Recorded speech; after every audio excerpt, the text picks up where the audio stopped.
this week on the Dry Bar Comedy Podcast. I definitely underthink stuff. You ever walk into a garage sale and realize it's not a garage sale at all? It's just a dude sitting in his garage reading the paper? That's happened to me twice in real life. I didn't even catch on right away. He goes, "Can I help you?" He was like, "Nah, I'm just looking. It's okay, I'm gonna look around." You check out your personal stuff for no reason at all. That was a garage sale in my head for a full minute. That is a long minute for the other guy. What did he even think I was doing? Like it was the most uncommitted home invasion ever? Like I just wandered in. I'm actually gonna browse, see if your stuff's worth going to prison, so have a seat. And then I didn't rob him. How disappointing for him. How embarrassed would you be if people showed up to rob you and then just passed on your junk? Like, I'm not going to jail over this garbage. Reinvest. Well, as you saw from that clip, our guest today is the very funny Collin Moulton. Welcome to the show. Thanks for being here. Thank you. Yeah. I'm stoked. We had trouble scheduling it, but it worked out like 4 weeks. Taylor said it went back and forth a few times. Yeah. We probably had 4 or 5 different times or days. So here's the deal. So I was in Dallas I was flying to Dallas from Atlanta and it looked like I had a 10-minute window to catch my flight for last night to get here by midnight, to get to Salt Lake by midnight. And I went on and there was 1 seat left on the morning flight out of Dallas. So I rather than running all that, I just transferred. I put myself on that flight, and I couldn't. And so I went to the desk. I go, "Hey, I was talking to somebody earlier about getting on the morning flight." And they're like, "Oh yeah, let me put you on there." Bang, she does it. And so so I got a hotel in Dallas. I spent the night in Dallas, chilled out, nice hotel, and then flew in, landed at 10:45, jumped in a rental car, drove down here. You were perfect timing. That's amazing. Perfect timing, yeah. And showed up right on time. Yeah. And you're here to record another special. And you said you're out of here right after that's done, right? Doing the special tonight, and I'm excited about that. And then I'm going to leave in the wee hours of the morning. Does Utah make you nervous? Is that why? Yeah, you're getting out of here. I don't know what happened if I hung around too long. I really like it in a lot of ways. And I'm like, gosh, I've always done that. Like everywhere I go around the country when I'm 25 years of touring, and I always come home and tell my wife, I'm like, I think we should move there. Oh yeah, no matter where it is. Yeah, just a random town in Kansas. You wouldn't even believe how cool this place is. Houses are $7,000. It's awesome. I arrived. They elected me mayor. Yeah. Like, we could buy one for $7, and then in 4 years we could sell it for $11. I mean, come on, let's do this. Yeah. I've realized whenever my wife and I go on vacation, she'll be like, "I could live here." She'll say that same thing. Right. But I started telling her it's just because you don't have a job while you're here. Right. Like, it's just the fact that you feel free because you're not working right now. Yeah. Vacation's not a job. Yeah, exactly. And you've gotten away from your 7 cats. Yeah, we've gotten away from our cats. You have a lot of cats? Well, not 7. That was an exaggeration. That was an exaggeration. It's not that much of an exaggeration. Are you mad about his cats, Taylor? That's a 25% exaggeration. Okay, so I don't do math. What do you got? You have 4.5 cats? Yeah, 4.5. Wow. We have 1 2-legged. Because of my lack of education, so we had to cut your cat in half. One's a fox. We do have 5 cats. 5 cats. One's a fox, is that what he said? Yeah. Hey, why do we have another cat? That's not a cat. So 5 that's an impressive amount. I don't think. Well, Taylor likes to bring this up with every guest we have. I'm sure the olfactory experience is impressive. We take pride in. We ask everybody comes over, does it smell like cats in here? We're very conscious of it. You take pride in asking that question? Yeah, take pride. And they say yes again. We have it embroidered on pillows in our living room. The old Macon tradition. Going on the old family. Yeah, we do have. I mean, the issue is, are you a cat person at all, Collin, or no? We have a couple, yeah. I mean, they're around. We have, everything. Dogs, chickens, bunnies, the whole Oh, you got a whole thing going. Yeah. The whole farm, yeah. What's your favorite of those animals? Dog. I have a Great Pyrenees. Okay. We have one dog, too. She's my baby.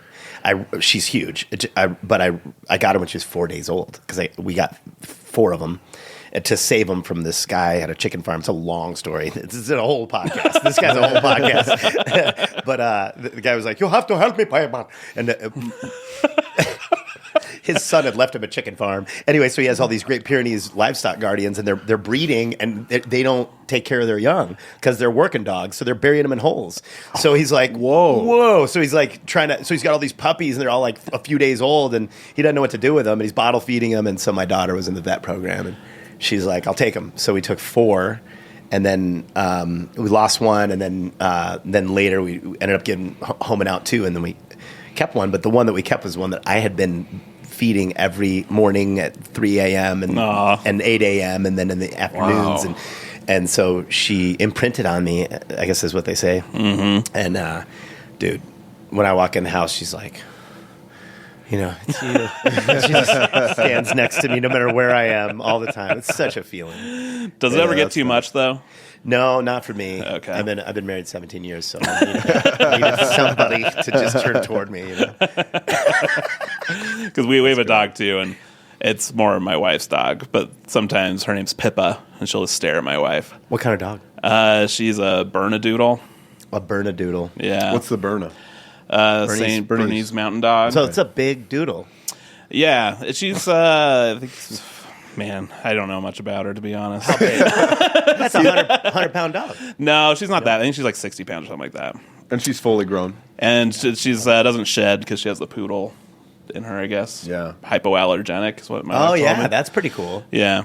No. When you have 23 cats, you got to cut down on the hair as much as possible. That is true. Ferrets too. It just started getting warm, so it's shedding season right now. And that is a rough time. Let's get a running counter of the amount of cats Jordan has and just show it ticking up. It's always there.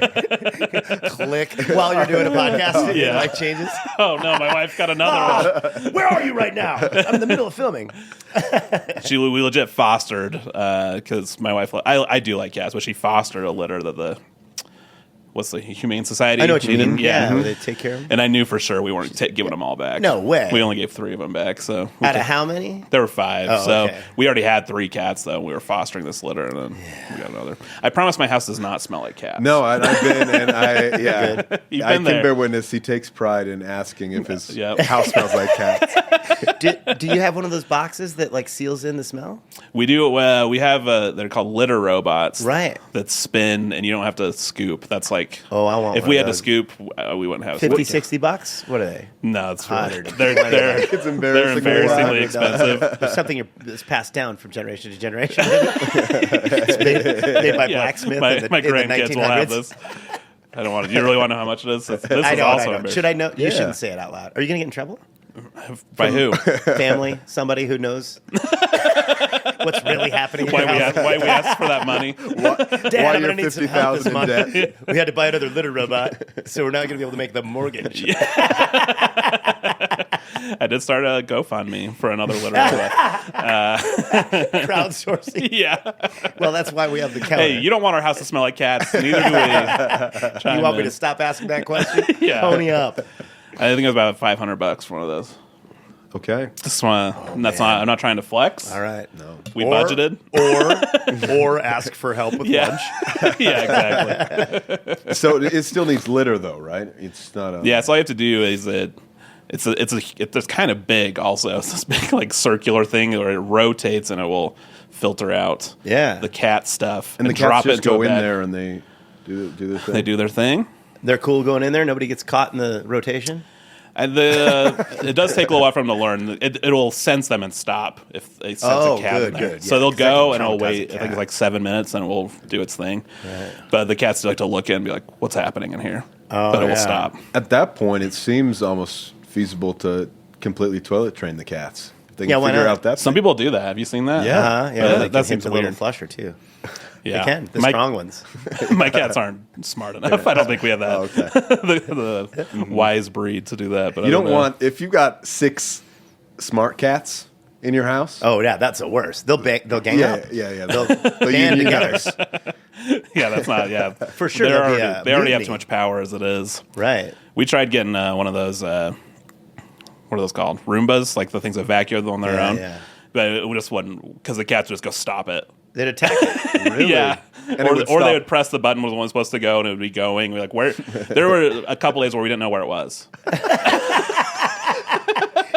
Did you put missing posters like for a cat around the city? Around it's going to be up here on the thing too with the cat counter. Where find my Roomba. The guy with all the cats is looking. He has a missing Roomba. He's got to go fund me for his Roomba.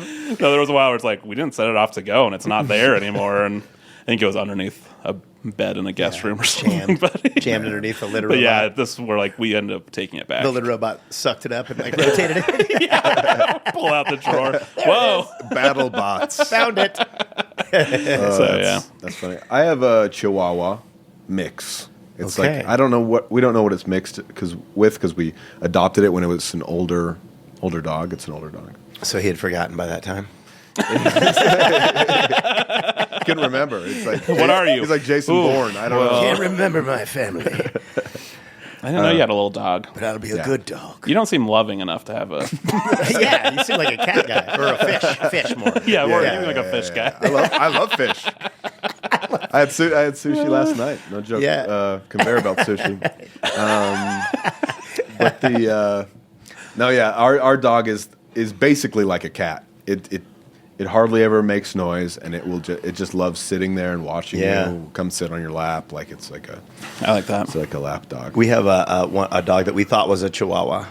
We got him at a rescue or whatever, pound, and they said Chihuahua because we're in California, so anything this big or smaller is a Chihuahua, and to them, so. I liked him. He was really cool. He didn't have the apple head, and his eyes are like amber beautiful, and he seemed really cool. And he was like how you're describing. He just quiet and just sits there, and really loving, cool dog. And so we got him because my daughter wanted a Chihuahua. And then I'm on the road a few weeks later, and I'm talking to some comic. I can't remember who it was now. And I said, "Yeah, we just got a dog." He goes, "Yeah, my family used to raise dogs." I go, "Yeah, what kind of dog is that?" I go, "It's a Chihuahua." And I showed him pictures, and he goes, "That's a rat terrier." And I was like, "No, it's a Chihuahua because that's what they told me. It was a Chihuahua." He goes, "No." He goes, "My family, remember I told you they raised dogs? We raised rat terriers my whole life. That's a rat terrier." I was like, funny. Really? So I started looking into it, and sure enough, that's a full-on rat terrier. Yeah. Do they? I don't really know what a rat terrier. Do they look similar? Yeah, a little bit. For sure. Yeah. For sure. Did you break the news to your dog? To your dog? We still haven't told him. Daughter or dog? Dog. Yeah, we still haven't told him yet. He identifies as a Chihuahua. Yeah, you don't want to ruin his whole identity. Pronouns are yip and yap. Over a mislabeling. That's funny. Well, we've got a short amount of time, relatively. We do? Well, just for the amount for of the questions that we have for the about purposes you. of this edit. We have a very short amount of time. But I want to hear a little bit about your comedy origins and how you found your way eventually to the dry bar stage. Let's start with the origins. The origins of how I got into comedy? Yeah. A woman that I was living with and enjoying being engaged to, that I didn't end up marrying. We were still friends, but her mom, we lived in Hollywood, and her mom and I and her, we went to the Laugh Factory, and that night was Bob Marley, Dane Cook, and Pablo Francisco were the main kind of guys there, and they were just popping then. It was like '98, and wow. She her mom after the show was like, "Those guys, that's what you have. That thing. I want to hang out with you. Like that's why thought they were funny. You should be doing that." And I was like, "What?" And I'd always loved comedy, but I didn't know you were allowed to do it. I thought somebody was supposed to anoint you, right? Yeah. So I didn't get that. I was like, "What do you mean?" She goes, "You got to just go do it." And I'm like, "How?"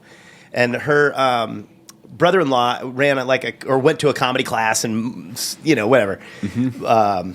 Over in Santa Monica one time and knew a guy and blah, blah, blah. So she was like, if you try to get on stage every chance you can, I'll support you for a year.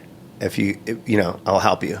You just got to try to get on. You just got to be on stage every chance you can. Wow. And so I did.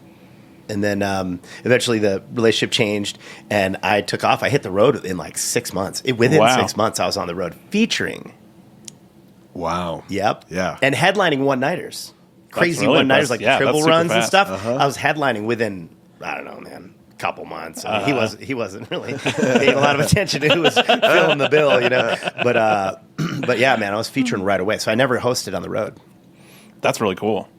Yeah, it's cool in some ways, but I had been. I told you before. I had been off camera that I had been a mobile disc jockey before, so I was really comfortable on the microphone. That's right. Yeah, so I actually liked hosting. I found out later when I started doing producing my own shows, bring my own feature. No host, thank you, I would say, and then I would do an hour and whatever 15, and I would have my feature do 20, and I would go up, but I would start the show. I would go up before and bring the energy in and like talk to him, thank him for coming, all that stuff, and give him my friend, and and then do the show. That's how I did my show at comedy clubs for years.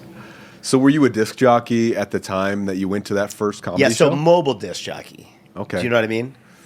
No. Where you have like where you borrow your sister's station wagon and you fill it with like equipment that's in these fuzzy black carpet boxes, and you go to weddings and parties and fundraisers, and you gotcha. But before you have to meet with them and talk about the event.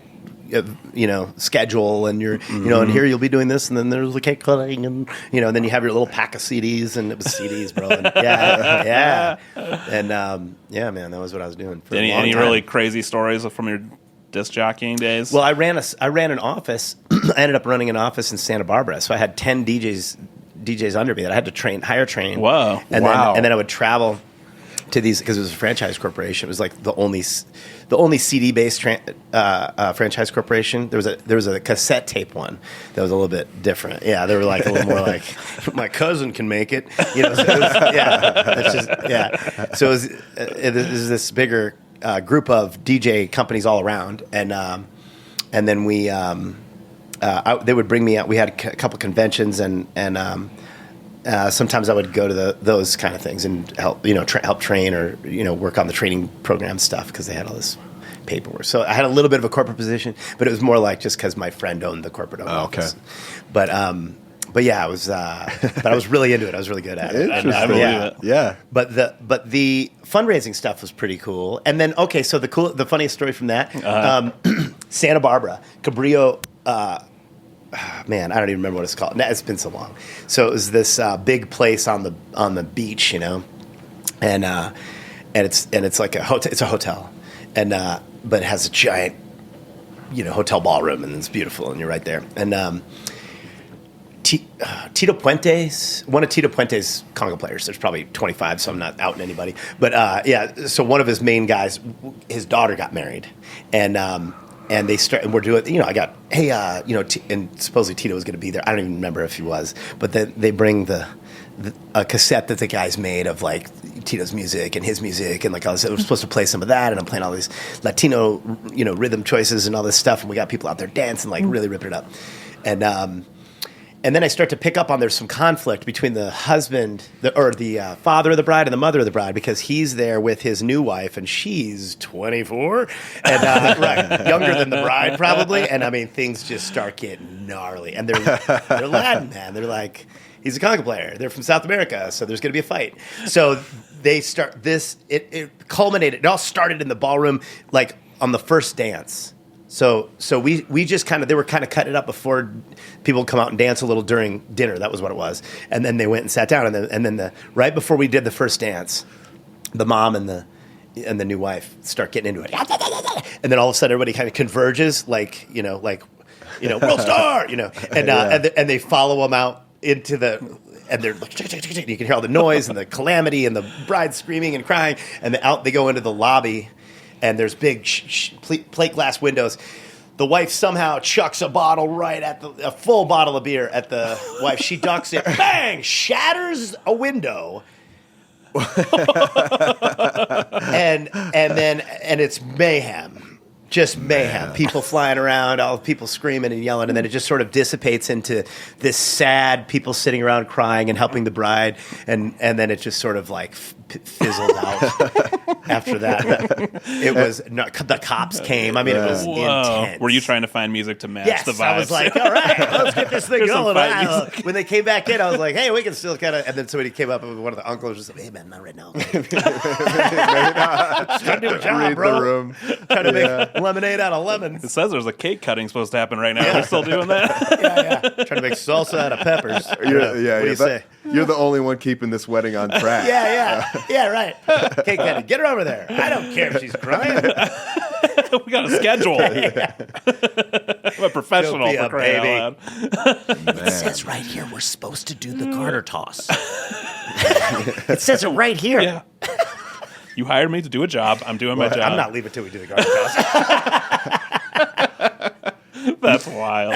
Oh, what a fun time. You know what's crazy is I'm literally just putting together right now that DJ stands for disc jockey. Oh, come on, man. Are you for real? I'm serious.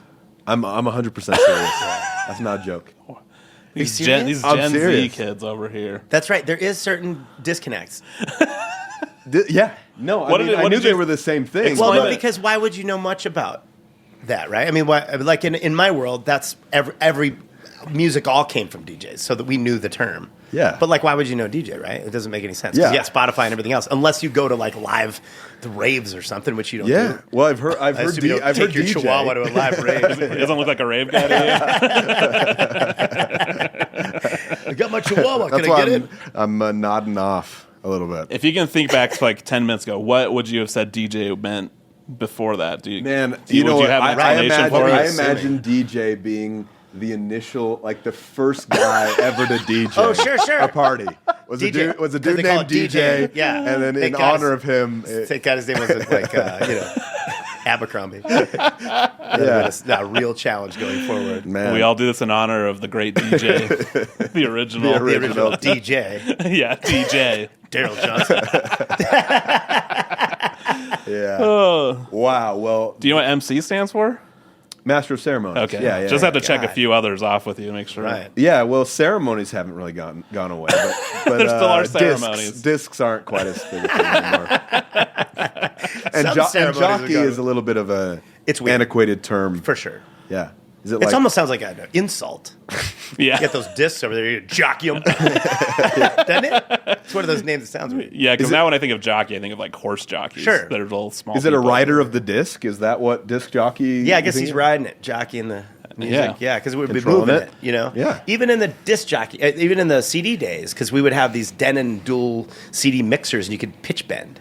Yeah, I could pitch bend. Yeah. Wow. Oh, yeah, I could that's scratch. cool. I could scratch. that's cool. Yeah, it was killer. That's fun. I remember there used to be a the game Guitar Hero or Certainly. Do you remember DJ Hero? yeah, there was DJ Hero for No a way. little It while. was one of those games got the most popular, and they're Oh, like, wow. we're gonna throw everything at this. And they you had were aware of that. But I was like, who is this DJ? I know he's a hero, but I don't know much about him besides that. Yeah, did you ever play that? my friend had it, and I thought it was so weird. But yeah, you had like little buttons to press and a thing to do this it was with. a real flash in the pan. It was, yeah. Yeah, I think that kind of ended the cycle of Guitar Hero stuff. Like that was as high yeah, as it there got. wasn't- It's like Much jumping after the that. shark. Yeah. Is that what they say? Yeah, that one didn't go very far. DJ'd the hero. That's the same thing. Yeah. It's a generation of jumping the shark. Yeah, Man, yeah, maybe they should have gone with a more accessible sort of instrument from guitar to Right. band. Like, I don't know, like what? Clarinet. Clarinet hero, flute hero. Clarinet hero. Yeah. Flute hero. Bagpipe hero. Just a picture of Ian Anderson. Long hair in the wind. Oh, Flute man. hero. A lot of Jethro Tull on the flute hero. That was, do you know that reference? Oh, Jethro. Oh, JT. Jethro JT, yeah. The first ever rock band. Did I make that up? They had a flute, right? Do you know? Yes, I do know Okay. Ian Anderson. I mean, not know him, but I'm a huge fan of Jethro Tull. And Oh, is that who you referenced first? Yes. Oh, okay. I didn't even realize yeah, that I was said Jethro Ian Tull. Anderson. Okay. Yeah. I laughed along because I assumed it was So Ian Anderson somebody I would know. is Jethro Tull is the name of the band. Oh, okay. And a lot of people make that mistake. Jethro Tull, the guy, but it's Jethro Tull is a name from British folklore. Oh, and he was okay. like a Johnny Appleseed, Oh, really? interesting. the Jethro Tull, and he was Johnny Appleseed. He Was he planting apple trees? not apples. It was like probably potatoes or something, but like something that grows in garbage soil and weather. But yeah, but he was. So they used that as a name for their band. Yeah. So Ian Anderson cool. was actually the guy, and he was like this like really pompous aristocratic kind of sort. And when they remastered the album Teacher, they put these interviews in between the songs, and one of them was really funny. It was him talking about how they shared had the same record company. So there was a studio. There's a really good studio, and kind of studio, and it was they shared that record company with Led Zeppelin at the time that Led Zeppelin was just brand new and kind of like trying to get a record deal, and they'd just gotten one with their record company. But Jethro Tull was ahead of them, had a couple albums, but wasn't super famous, but was better, was making more money.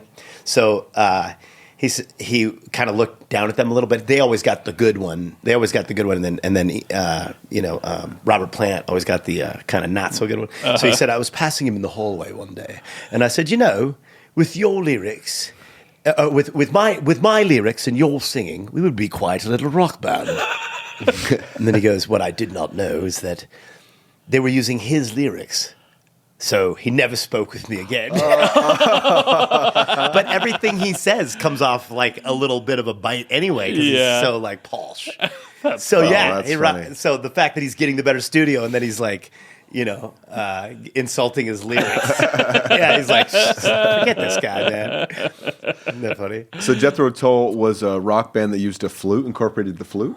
Ian Anderson was a flautist. Yeah, it was like a rock flute. Yeah, like...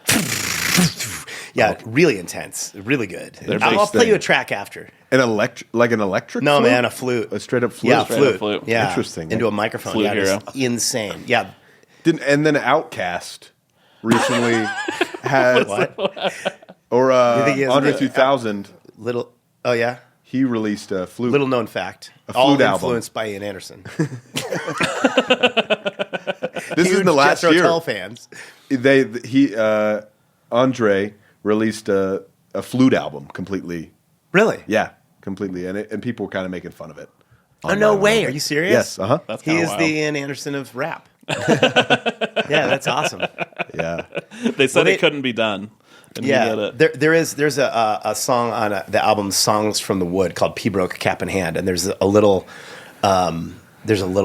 solo in there that I'm going to play for you after this. Okay, it's going to blow your mind. Yeah, because it's amazing. Interesting. Yeah, it seems contradictory, but it does, doesn't it? Yeah, a rock band with a flute, with a flute lead. Yeah, that's what it is. Yeah. What was our big hit? Aqualung? Is that them? Aqualung was Locomotive Breath, Thick as a Brick, Teacher. Yeah. Do you ever feel like? Oh, this is going to be maybe a weird conversation starter, but like. Wait.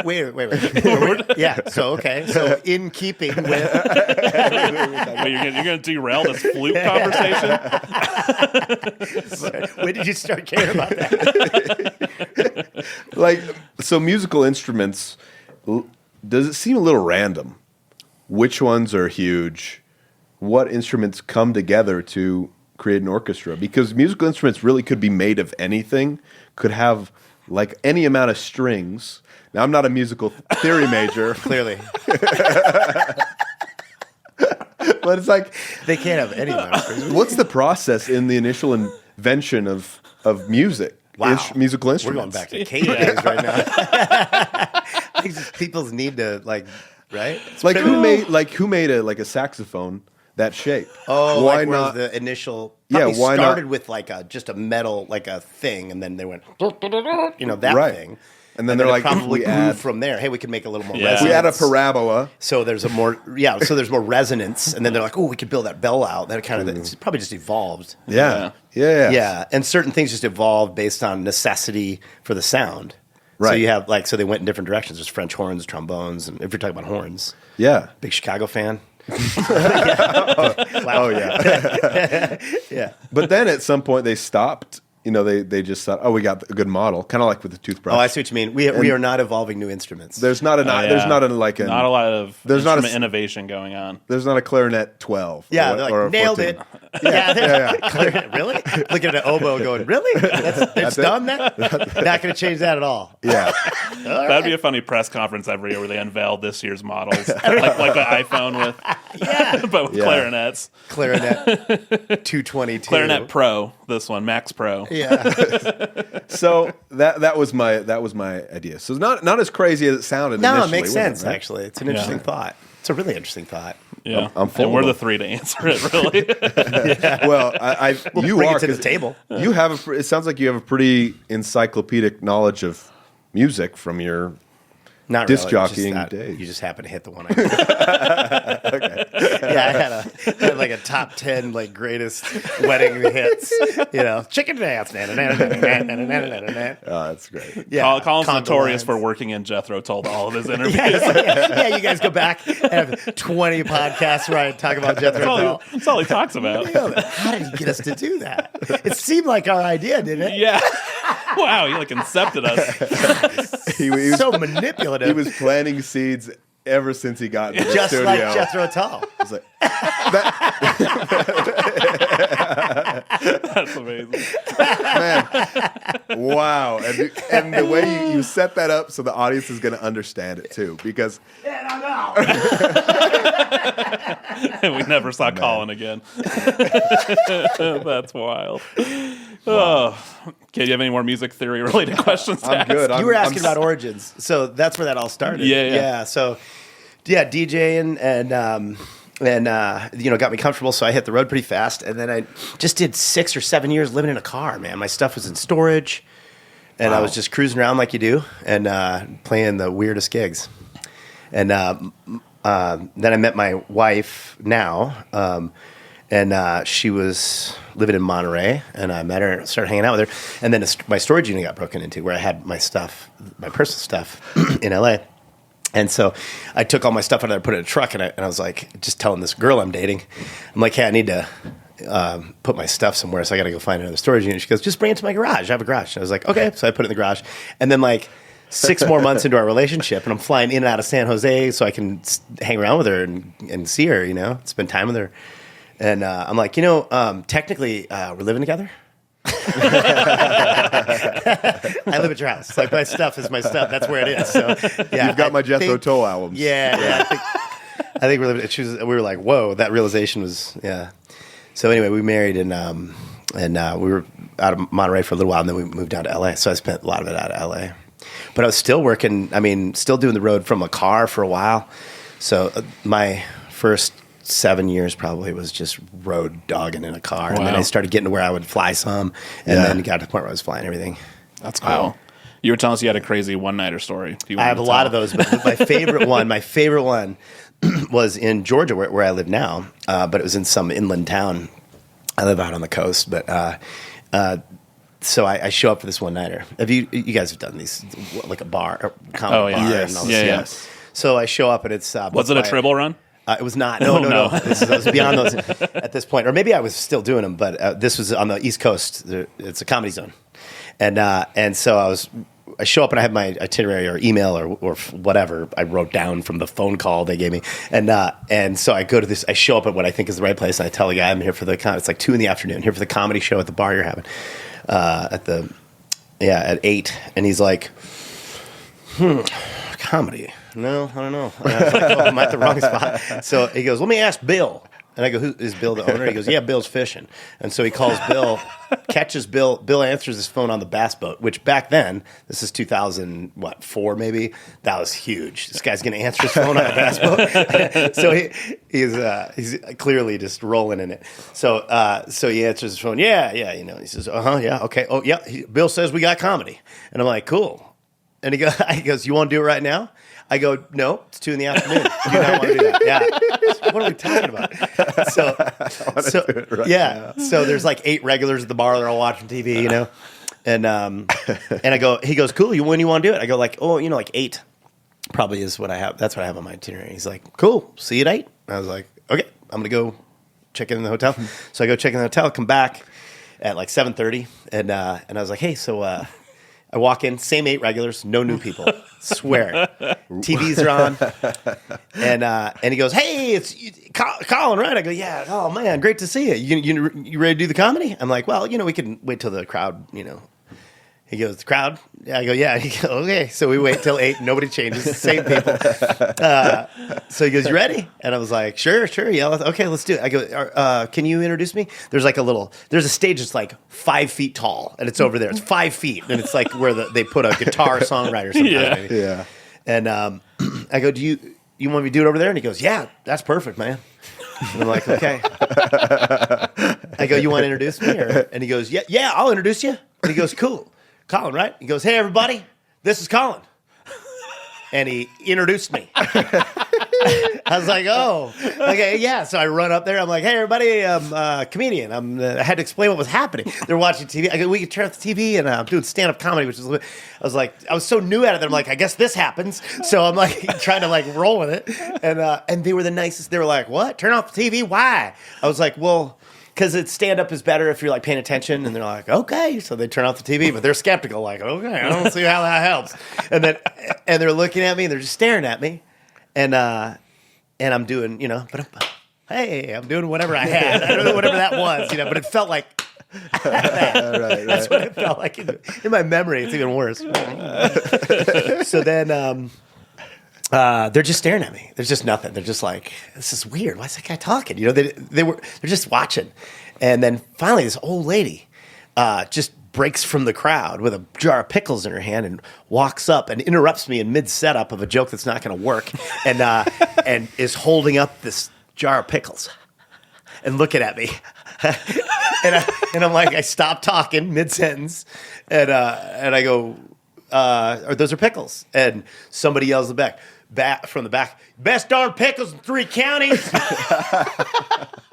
And everybody's like, woo! And I was like, all right. Okay, they go ahead, man, try one. So I grab the jar of pickles and I put it on the stool, and then I start to finish my sentence, and she's still standing there looking at me, and they're waiting. They're like, nah, we don't care what you're talking about. You got to try a pickle. So I'm like, okay, so now try a pickle. Okay. So I open it up and I eat a pickle. Best pickle I've probably ever had, even to now. It really was the best darn pickle in 3 counties, and I'm like, whoa, that is a good pickle. And they're like, woo! They all start cheering. And she's like, turns around and is like, yeah! Biggest response. I was like, that is amazing. They love that I ate that pickle. And then she goes back and sits down. And I'm like, now I got them, right? I got them. This is great. They're with me. I got them. Yeah. Mm-hmm. So I start in again. Nothing. Dude, nothing. And then I look at the pickles and I'm like, punchline, eat a pickle. Woo! Yes. Like, ate the whole jar and killed. Every punchline had a pickle at the end. That is not an exaggeration. I ate that whole jar of pickles. That's funny. Whoa. So those were some homegrown, home-brined pickles? Homemade, probably grown by her, canned by her, recipe from her grandparents. She's a great-grandparent probably, maybe great-great. They all probably were lived and died on those bar stools. I want to know they weren't making pickles. How she decided that was the right moment to bring the pickles up. I think she just was trying to bail me out. She was like, "This guy needs help." I got just the thing. What fixes everything in life? My pickles. It's almost like a folk tale. This this just like legendary lady who helps performers with a jar of pickles. She just shows up at all bad performances. You're having a really bad gig. Yeah. This lady comes out of the crowd with a cape with a P on it. And a jar of pickles. And if you're 5 feet up, you're so high. That seems you're so tall up there in this room with 8 people. Wow, what a show. Yep. And that's just one. Man, we showed up one time over there in the Southeast to a show, and the guy was like, "We don't have a show." And I was like, "There's no show?" No. And we told the booking agency that, and we keep telling them that, and they keep sending comics. I was like, "What?" They knew? What? I drove 5 hours, and he just refused to stop sending comedians because the guy he goes, "I'm just write you check." Yeah, dang it. I don't want you to have to go through that. He give me money, and I guess this booker was just like, I guess he just keeps giving him checks and keeps sending them until he stops paying them. Easy money. Wow, that's so funny. Oh, so you go from these insane shows over time. They're probably getting a little less. Then it's idiosyncratic. Then it's more, Then it's just clubs and well, I don't know. They get weird, corporates. And then remember 2020? That was I built a studio in my yard and started doing virtual corporates. Oh yeah, and I loved them. Really, most people hated them. Most people hate them because they did it wrong. Filmed like you're on a stage. In your backyard? So I have a studio, a 10 by 16 shed that I built out with, soundproofed it with backdrops, lighting, ATEM switcher, multi-camera shoot, and I produce it from under the shot. And, No way. That's awesome. And it looks like a multi-camera shoot. Whoa. And I do a pre-event meeting where I assign them. I have them assign 24 people for the gallery that have skin in the game. It's on Zoom, typically, or that kind of thing, Teams. And you assign 25 people from the gallery that have skin in the game. So like this is the sales guy. There's always gonna be the sales guy, and then there's like the CEO's got to be there or whatever, and then and then or his assistant or both, and then like kind of goes down from there, and you got all the fun people in there, and you can hear them and see them. And then if other people want to have their audio on, that's fine, but we don't need to look at you. And if you got babies crying or you're mowing a lawn, maybe not today. Yeah, don't have your audio on. So and then we just instruct everybody that way, and then that mitigated a lot of the garbage. And and then in that pre-event meeting, I had like just a page of questions I would ask them to kind of get the lowdown on the company and the history and all this. And then I just took a little time, wrote a little bit to kind of talk about what that was, and a couple little jokes, whatever. And I would also find ways that it related to my material. And so it just was effortless. I just had the most fun doing that. And it made so much money. That's awesome. Yeah. Because you're probably the only one doing it well. No, everybody else had it. Like, I would do shows where they booked 2 comics. It'd be me with my full-on system and my setup, my studio, and preparation. And then it'd be another comic who's like in front of a curtain with half their AirPods in. Yep. And a kid running around, and they're yelling at him, and 5 cats. Not saying. Yeah, the cats ruined a lot of Zoom shows for me. Yeah, and I kept explaining, it doesn't smell here, I promise. It smells good over here. He kept asking them. Yeah. Oh, yeah. Does this Zoom call smell like cats? Okay, so you do these shows, you do Zoom shows. Before that, though, you performed at Dry Bar, recorded your first Dry Bar special, 2018. You told 2018, which is 6 years ago, man. I didn't even realize that until like a couple days ago. And your initial impressions of Dry Bar going in, thought it was just a corporate. Yeah, Kellen turned me onto it, and Kellen's a good friend of mine. I used to bring him on the road. Oh, cool. Yep. I put him through some weird condos, like staying in weird condos that had rooms that were locked that you could see through there was like glass in the door, and then it would have like a curtain, and you look in there, and it just like was a weird attic room with stuff in it. You're like, what is in there? Staying in this little house for like, I mean, there was like some weird experiences that. One time, Kellen and I were on the road. This is another road story. Okay, so can I do this? Yeah, absolutely. So Kellen and I were on the road, and we're at this condo in Kansas City, and the guy, all of a sudden the power goes off, and we're like, well, the power's off. So I call the guy, and he goes, yeah, something's wrong with the power company. There's a billing, or I don't know. And then later that night, when we're at the show, he goes, tomorrow we're moving. And I'm like, what? So he had not paid the bill because he's moving. So we're in a condo, an apartment, and we are now going to help him move everything from this apartment to another apartment. This is his thing. So he got kicked out, basically evicted, and we were staying in it.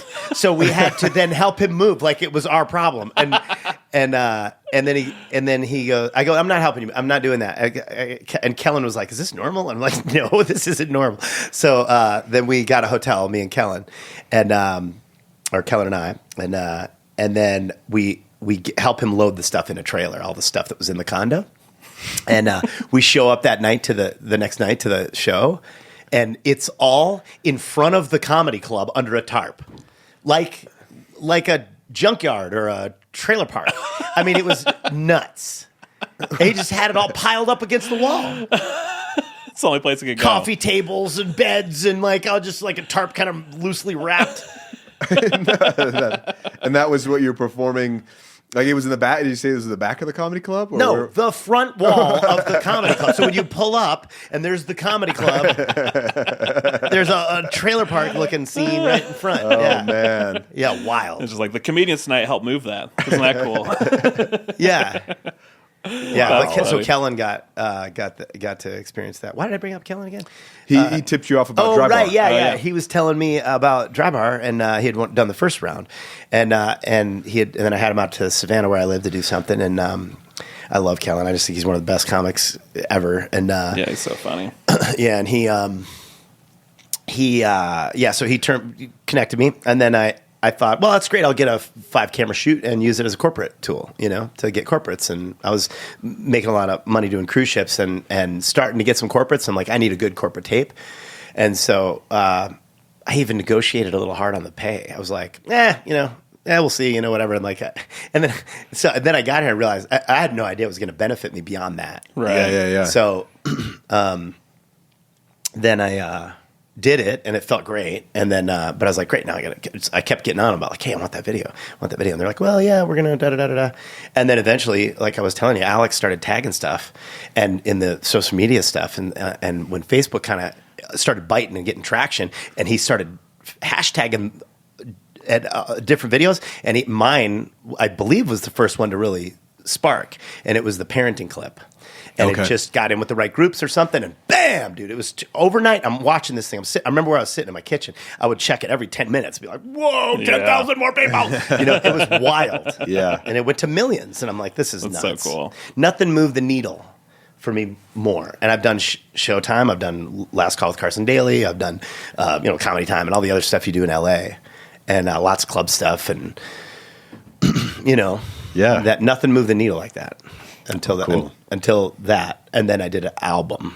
That because of that, I was like, I really need to do a clean album too. So I did a clean album, specifically clean album to go on XM, and then that took off too.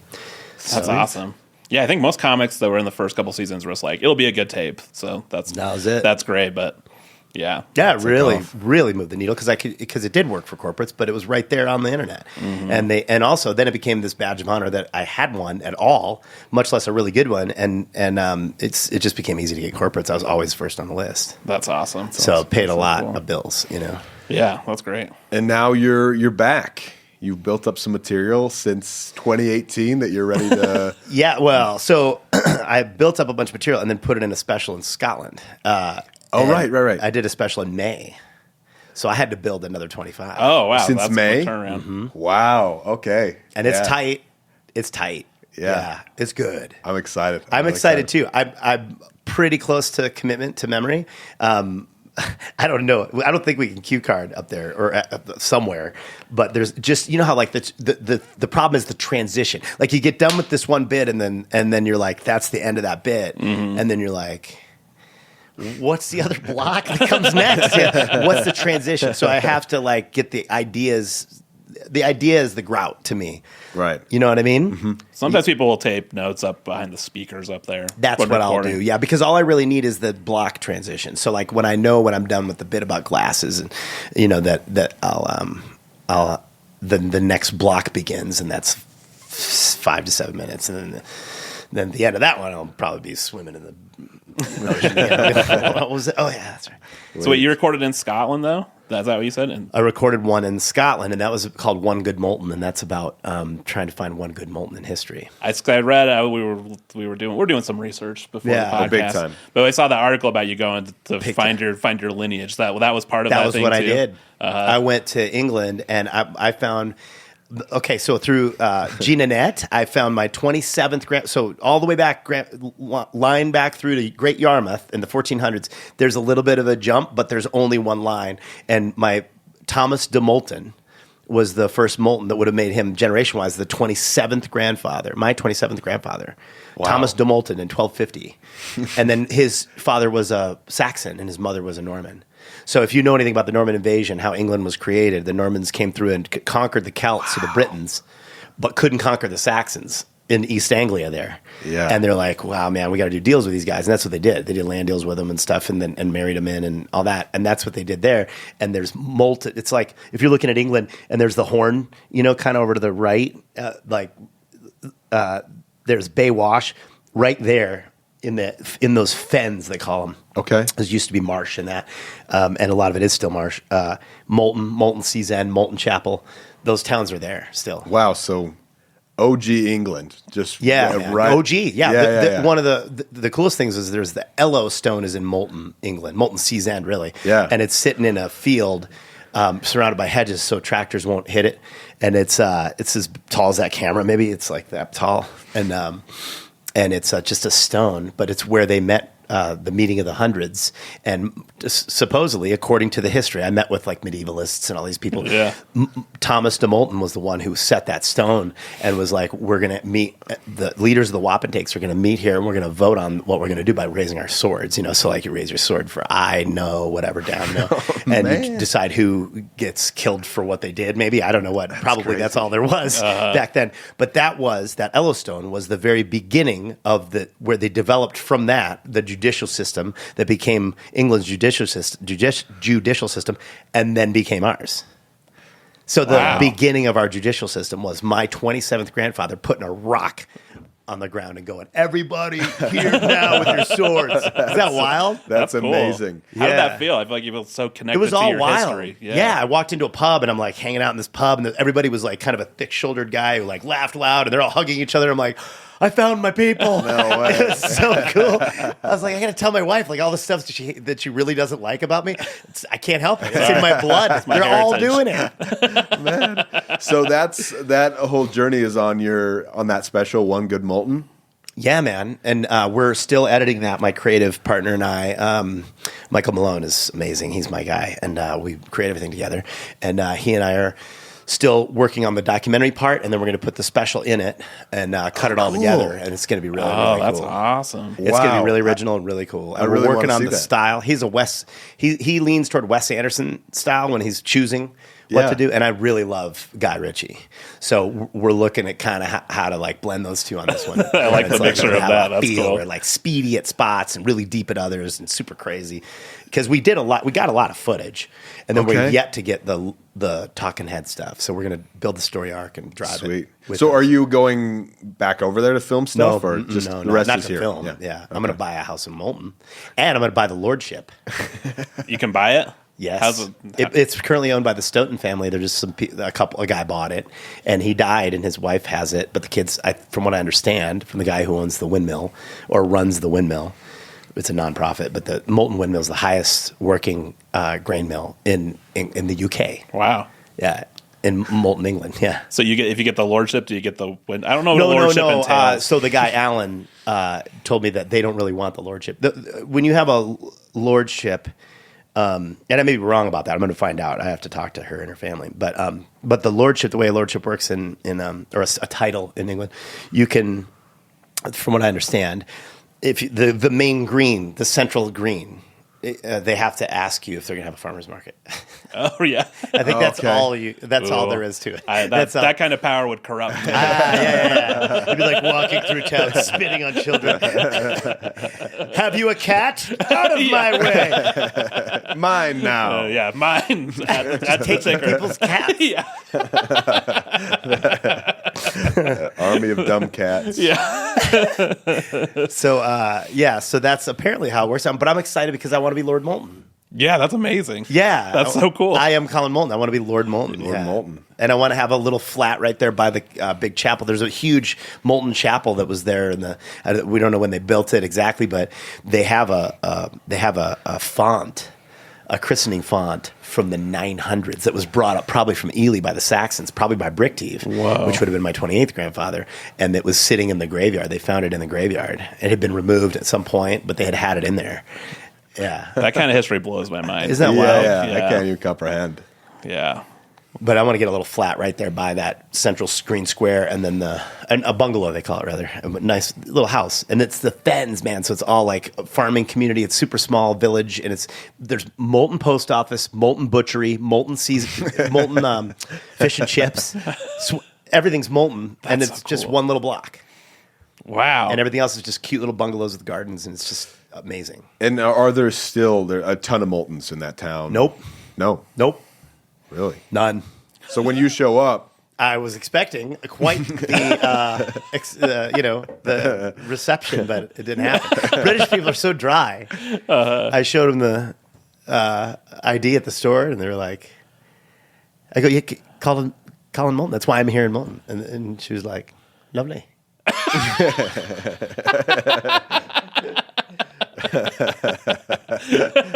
Did you have the camera crew with you? The joke too? I do in the special, I don't know if I should do this, was I do the special, but what would you like to drink? That's why I'm here in Moulton. So funny. But yeah, that's kind of the vibe over there. Is like, so what? So here I am, awesome. super excited. Get that lordship, and I think things will change. Yeah, Get a little respect spice for things that. up in Moulton, England. That's great. That's so funny. Isn't that wild though? Yeah, that's Yes. so cool. And, from what I understand, the English people could not track their heritage that closely because all the stuff got burned in the 1700s. But my family left out of Great Yarmouth in the 1600s. 1638, they founded Hampton, New Hampshire. Okay. John Moulton, I think. And then he had a couple of kids. And then by 1776, one of the kids was out of New Hampshire, was Jonathan Moulton. And he was the Brigadier General of the United States north of New Hampshire North. Oh, cool. So during the Revolutionary War, he was the secretary, or the what do they say, Secretary of Security, when they signed the Declaration of Independence. Whoa, that's Jonathan awesome. Moulton. Yeah. And they always, if you look him up, you can look him up and Google it, and it says he did a deal with the devil. The townspeople hated him. That's where all this started from. I didn't want to be like my dad because he made some bad choices. I'm like, maybe I could be like my granddad. And my granddad had this history, it's in the special, but he was a vaudeville comedian. Oh, really? Yeah, but don't want to be like him. And then Jonathan Moulton was like hated by the townspeople, buried in an unmarked grave because they were just going to desecrate it anyway, that kind of thing. And so I was like, man, I got to find one good Moulton in history. Yeah. Yeah, and I just kept going and going and going back. That premise is awesome. And there's none, but there's a windmill. There was none. But there's a windmill. Well, that's just it. The best windmill. The windmill was built with stones from the chapel that he had originally built in the manor because he didn't let the people build a chapel, and he did it. And that's like the townspeople wanted to do it, but he did it, and they were so mad at him that they. So I don't know if this is actually accurate, but it looks like some of the stones in the base of that thing are from that chapel. So kind of like they took the stones from that chapel. They did disassemble it when he died. They took it down. So they hated him so much they built the highest windmill in England. So we may remember our hate for him. as a monument to how much they despised my ancestor. And they built it high enough in case he tried to sneak into heaven so God could see. That's for real? No. Sort of. Well, maybe, because some of the stones are in there. Yeah. Supposedly they're in that, and they're in the chapel, and some stuff over in Hall Beach. But yeah. That's so cool. Isn't that funny? Yeah, that's an amazing story. But yeah, the main thing is just like, when you start looking for a good, pure person in history, good luck. I mean, look around your house. Like, we all are a little bit of we're gonna have some baggage. A little bit of that. So yeah. Man. Wow. Well, that's great. I feel like we're running low on time. I think so too. But we could talk to you forever, Collin. I'm genuinely stoked to see when that whole special It's documentary gonna be really comes out. good. I have no doubt in my mind. When Michael comes up with an idea, I go, okay, cool. Like, just point me in a direction. He's got style, yeah. Do you have a date set for when maybe, or like later this year? Or just I whenever? think that will be done by summer, probably, with the editing and everything. Cool. That's exciting. Yeah. Are you gonna try and pitch it up places to get it streaming, or are you gonna release it on your own? Or? No, actually, it's going to be 800 Pound Gorilla Media. Oh, cool. I believe owns it. Yeah, Yeah. They own the special. Yeah. The documentary I paid for, but we'll probably do some deal because they wanted to do this special, but the special was on its own was like weird. It was UK style. So this was just different. It's not like what I'm normally like poppy and charactery. And so we decided it'd be better in the special. I mean, in the documentary. You had to make yourself a little dry, like the. I don't know, man. It was more like just a different pacing and different feel. Yeah. Did you do shows? Sorry, I know we just said we were going to end, but now I have another question. That's okay. Did you do other shows over there to prepare for? I'm running like I'm producing the show. That's fine. Don't mind. Don't look at it. Don't look at it. It's you and me. You and me. We're out of discs. The tape is. Ian Anderson. Call Ian Anderson and see if he's got some tape. My question was though, did you do shows in preparation over there to get the style correct, Yes, or was that a thing that you were like, yes, oh, and I need to change? I learned right away. I'm like, this stuff I'm doing isn't going to work at all. Really? And for real. I started watching Greg Davies and like some of these guys are like really talking about something, but also kind of big and character I really like that style. I really liked it. I think I still have more to learn, but I really want to go over there and learn it. I want to get to Scotland, England, and do a year or two here and there. That's cool. And really grind on it because I feel like I could do really well in that environment now that I'm older and got a lot of stories and love it. Get your lordship, take over that comedy scene. Yeah, Moulton Comedy Club. Dude, can you imagine being introduced as Lord Moulton? Yeah, it's amazing. It's so cool. On a stage and it's an arena and they're like, oh, it's Lord Moulton. That's what I was just trying to do at the store. Yeah. Lord Moulton's return. Very nice. Or what'd you say? That's what, fine? Yeah. Oh, yeah. Lovely. Lovely. Yeah. A whole audience of people just going, lovely. 2,000 people. Yeah. Lovely. I'm in, actually. I like the sound of it. It's nice. Yeah, that sounds good. It's almost better than clapping, isn't it? Yeah. Lovely. How would that sound? 2,000 people going, lovely. All in agreement. Lovely. Oh, you got an applause break? I got a lovely break, so. Yeah, lovely break. That image sounds like a Monty Python sketch. Yeah, it does. A bunch of people all going, lovely. Lovely. Oh,